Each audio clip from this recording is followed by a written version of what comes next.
All right, back with another draft recap. Pittsburgh Steelers edition, who had a really strong draft, I thought. They made a lot of really smart decisions throughout, got some key players in positions of need, and on top of it, were able to get some, some players that were, I think, just good players, kind of some steals along the way. So yeah, we can just get into it.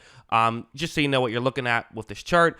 Number all the way to the left, that is when the player was drafted. Next number over is when they were supposed to be drafted according to the consensus big board. You know, what was their average placement among, expectations.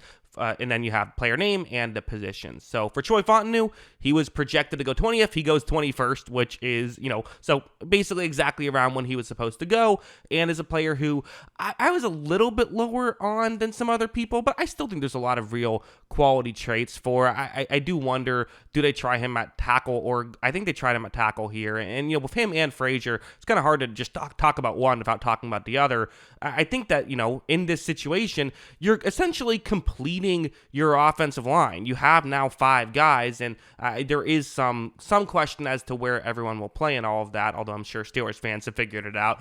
Hey, you're going to know your team better than I am, although I do my best here to research it and figure out exactly how these things work. But, I think completing that offensive line could go really well. Because, again, for an offensive line, what you usually need is less than just, you got to get superstar level players. Usually what you want is just 5 guys who can play. And I think that's what the Steelers have kind of struggled with as of late. Now, there's a chance they could have a lot of young players on this offensive line, which is a bit concerning. But still, if they're good, they're good. We'll see how well they all play right away. But this could go a long way towards getting a good and more shored up offensive line. Then we have a couple of Wilsons, and also, as you mentioned, Zach Frazier, bit of a steal there as well, as he was projected to go 39th. They got him at 51. And what you're going to see that a lot, right? Anytime the number is bigger on the left than on the right, then it's a good thing, and that's most of these picks. You have to get to 178 before they had a quote-unquote reach.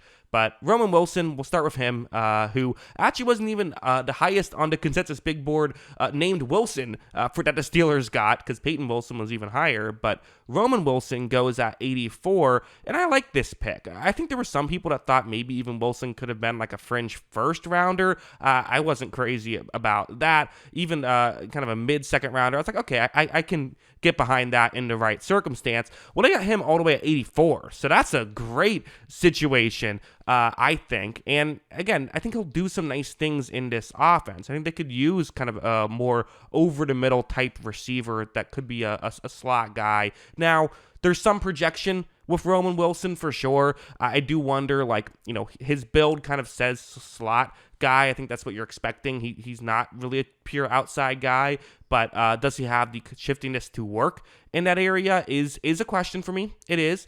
But I think he'll at least be a contributor to some degrees. So, and again, at 84, that's a real steal. And Payton Wilson is another guy who, again, he was projected to go, kind of early to mid second round. I saw some people even saying fringe first round. I did see some mock drafts with him on the first round.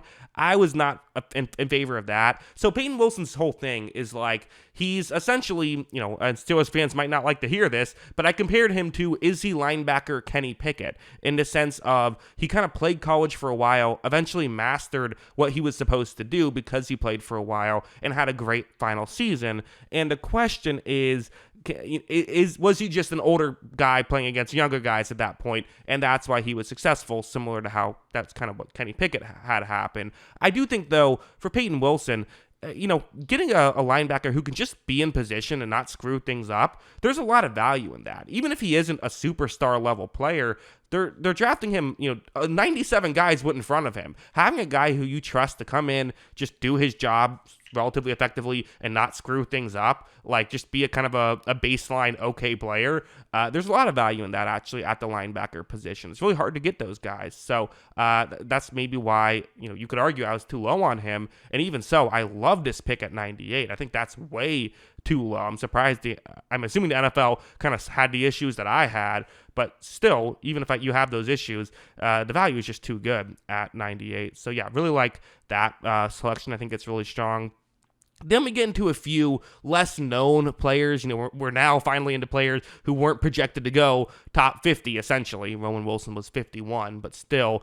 Mason McCormick, kind of the first guy who. So here's something that will get, Steelers fans excited. Well, maybe not, because I know you guys hate PFF because they always rate TJ Watt as the second best edge rusher. But he was PFF's second highest rated guard last year in college, which you might say, well, who cares? It's PFF grades. Well, PFF grades actually do a pretty good job at translating to the next level. Guys who have high PFF grades in college do end up being pretty good players at the offensive line position. Now, other positions, not so much. Like quarterback, not so much. But offensive line, does a really good job. Here's the issue. He did not have a high degree of difficulty at South Dakota State, which is why I think he had those analytics. That being said, there's still enough intrigue here that at pick 119, it feels like it's, again, kind of a bit of a steal and maybe should have been projected to be a bit higher.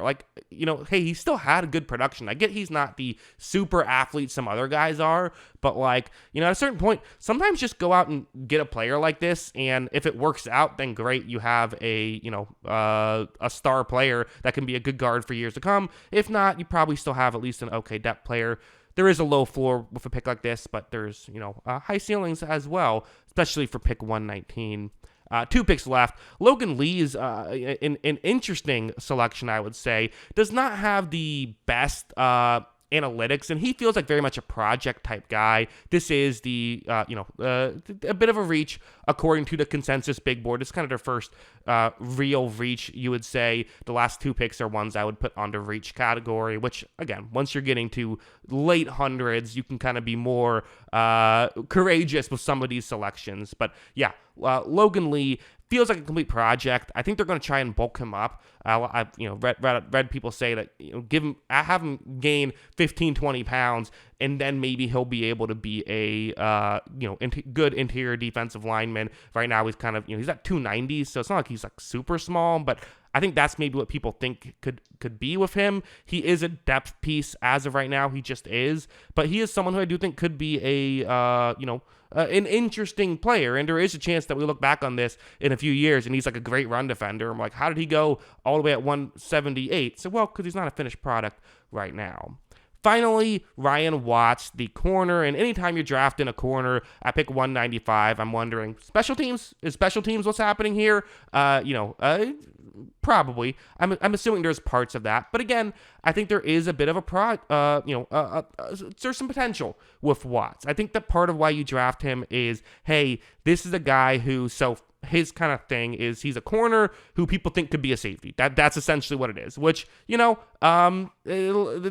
a lot of projection in that of, you're playing a position that you don't play. I think some people think, defensive back's all the same. It very much isn't. There's a lot of different things you have to do. And so I think that if you just watch his tape, it's not super strong. And I think that's why people are, that's why he falls as far as he did. But there is some real reason to believe that he could be a quality safety. It's just like, again, you're basically saying it's almost like when you're playing backyard football and you're like, okay, I don't know if you're good at football. We haven't played football, but I've seen you play street hockey and you're good at that. So I'm just going to, guess that I'll draft you here anyway and hope that it works out. Like, it feels like it's kind of almost one of those things. So yeah. As a whole, really strong Steelers draft, I think. The first, really first 5 picks, I was if not crazy about, at least sure. I gave all at least a positive or neutral grade, and really a neutral grade is a positive grade. So, fan of all of those. And the last 2 picks, while maybe not what I would have done, are still interesting picks. They didn't light any pick on fire here, I didn't think, on top of it. So, yeah, really strong draft by the Steelers. What do you think? Let me know in the comments below. Always love hearing from you. And of course, as always, thanks for watching.